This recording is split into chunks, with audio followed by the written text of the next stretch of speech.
сайн мэдээлэл аваагүй юм наа одоохондоо олвол тий. Жишээл цахим орчинд хэрэглэгч яг их сурвалжийн дурдаагүй одоо мэдээллийг түгээх юм бол өөрөө торгуулийн хариуцлагатай нэг тавал сонссон уу? Сонсоогүй тий. Сонсоогүй л явна одоо. Мэдхгүй одоо мэдхгүй л шүү дээ. Сонгуулийн хуулинд өөрчлөлт орлоо гэж яриад байгаа ер нь сонирхож үзв үү? Эсвэл надад нэг хамаагүйгээд анзаараагүй юу? Тэр талаар нэг сонирхсонгүй. Сонгуулийн хуулийг ер нь сонирхож үзсэн үү? Үгүй үзэг. Ер нь сонгуулийн хуульд өөрчлөлт орсон гэдэг байгаа таны хувьд ер нь судалж үзв үү? Ямар өөрчлөлт орсон юм бол? Үгүй яг тэр нөгөө гулцаагаар 28 хүн ордог штэ. Тэр мөрнийг л одоо бол боловчмаар л юм байгаа.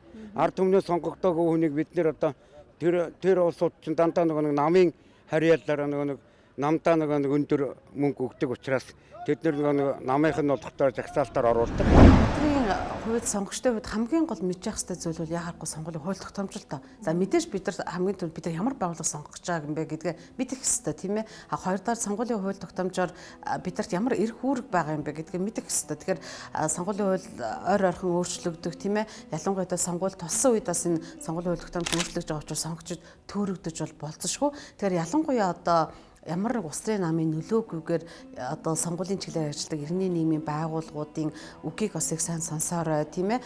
Сонгогчдын боловсролын чиглэлээр үйл ажиллагаа явуулж байгаа төрөмс хаалгад үйл ажиллагаанд бас олноор сайн хамрагдаарай.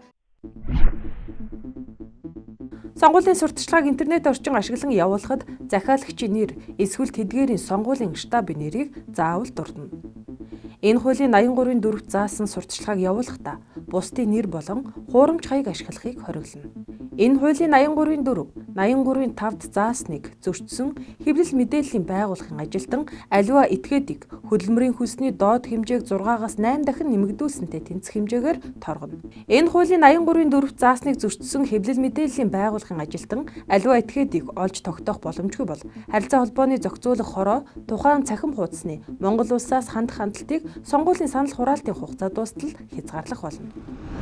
За тэгэхээр энэ жилийн энэ сонгуулийн хуулийн одоо нэг томоохон заалт бол сонгуулийн сурталчилгааны үеийн одоо арга хэмжээд нэлээд хязгаар тавьсан.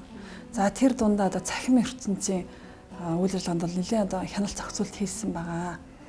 Тухайлбал тэр одоо иргэн хүн цахим ертөнцид одоо өөрөө бас мэдээлэл хөрөгч үүрэгтээ орцож байгаа.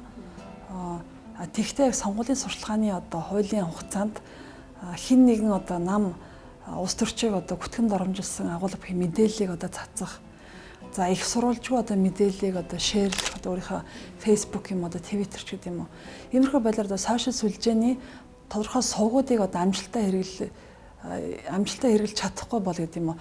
Хуулийн дагуу одоо их сурвалжийн тодорхой явахгүй бол торгуулийн арга хэмжээ байгаа. Тийм учраас ерөнхийдөө цахим ертөнцийн бол нэлээд тийм хязгаарлалттай хатуу зохицуулалтын дор бол явна.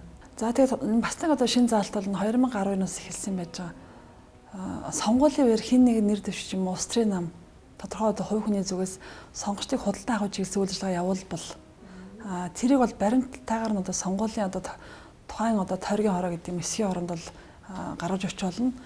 За хэрвээ одоо тодорхой хэмжээний мөнгөнд дүнг бүхий одоо баримттай мэдээлэл өгсөн тохиолдолд урамшууллын арга хэмжээ бас байж байгаа сонгогчдод. Тэгээ сонгуулийг одоо булхаал өврөөс хамгаалах нэг арга бол сонгогч одоо таны өөрийн оролцоог сутгаар ийм заалт бол байгаа.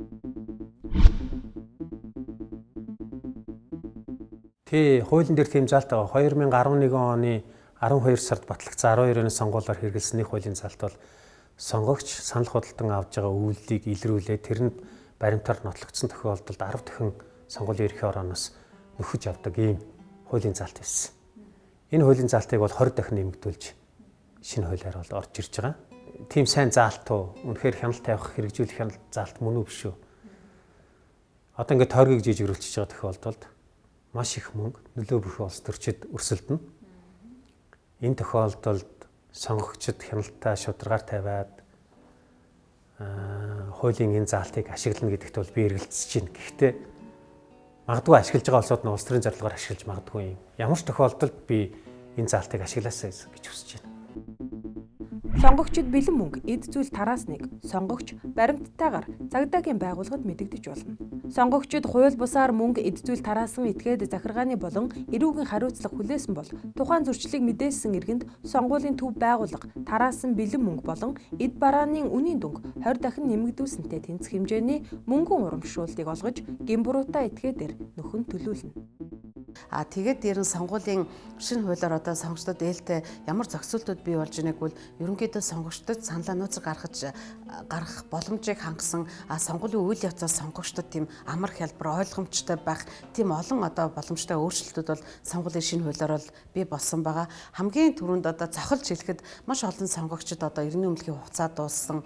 Эсвэл одоо иргэний захин үнэмлэхийн одоо гэж үргэлжлүүлсэн гэдэг их олон шалтгаанаар сонгуульд очиж саналаа өгч чаддаггүй байсан. Тэгэхээр одоо захин үнэмлэхгүй байсан ч гэсэндээ сонгуулийн санал авах байрантаа очиж бас хурууны хийгээ уншуулад саналаа өгөх боломж бас сонгогчдод олгогдсон. Гэтэ мэдээж бас техник гэдэг бол таахын аргагүй мэдээж болж игэл захин үнэмлэхтэйгээ хэрвээ захин үнэмлэхгүй байсан ч гэсэн за би одоо иргэний үнэмлэхгүй юм гэж хойш суулгүйгээр сонгуулийн өдөр санал авах байр руу очиж бас хурууны хийгээ уншуулан саналаа өгөх боломж сонгогчдод байгаа шүү.